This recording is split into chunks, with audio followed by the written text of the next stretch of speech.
My name's Cheryl Paradella and I am a mum of 3 adult children, and I've been married for 29 years to a husband who's ex-defence and has PTSD and was medically discharged from the Defence Force. I have a daughter who's 28 and works in disabilities. My son is 23 and is a glazier, and I have a daughter who's 21.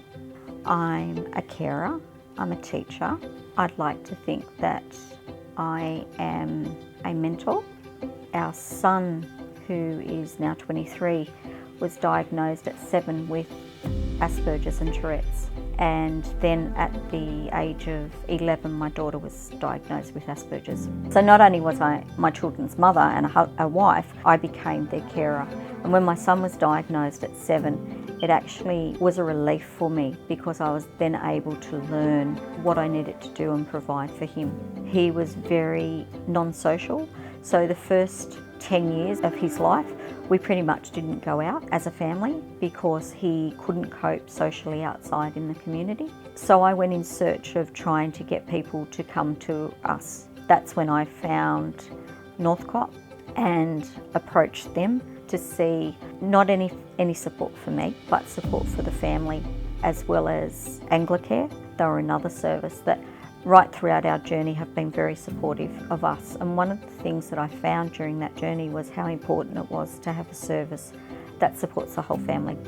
I think that that's the biggest journey for us, is to try to navigate the maze of where do we get help, where do we go to, who do we turn to, who's there to support us. One of the successes for me as a carer has been the journey that our son has taken, finding the right education for him, the right school for him that fitted, and having to literally fight to get him into where I believed was the right place. He was able to complete Year 12, and that for us was a huge milestone.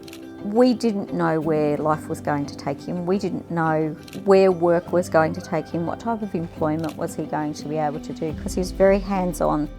He was given an opportunity with a young business person who was a glazier, and put him on and realised how much of a hard worker he was and how quickly he picked up things. And you know, to this day, he's now working as a glazier. And for us, that is such a huge achievement for him.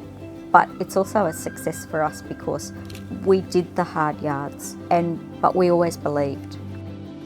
So self-care for me was just taking that 5-minute shower, being able to have that 5 minutes in the shower where if I needed to cry, I could cry. If I needed to scream, I could scream.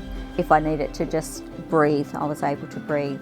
Anglicare helped me to understand that we needed to take some time out and rejuvenate ourselves to be able to keep going. They would offer weekends away where carers could get together and understand what we were going through. And we didn't have to justify what or who we were because everybody was in the same boat. One of the most important parts of my caring role has been able to be an advocate for other carers.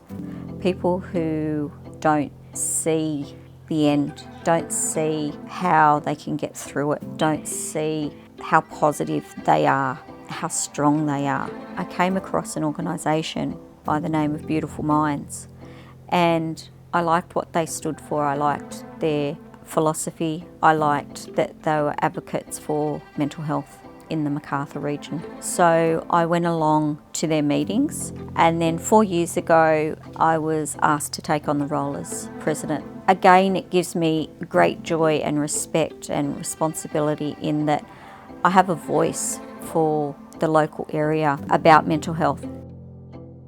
The one thing I'd like to say about mental illness is that people don't know what somebody's walking with from the outside, and we need to stop judging people who have mental illness.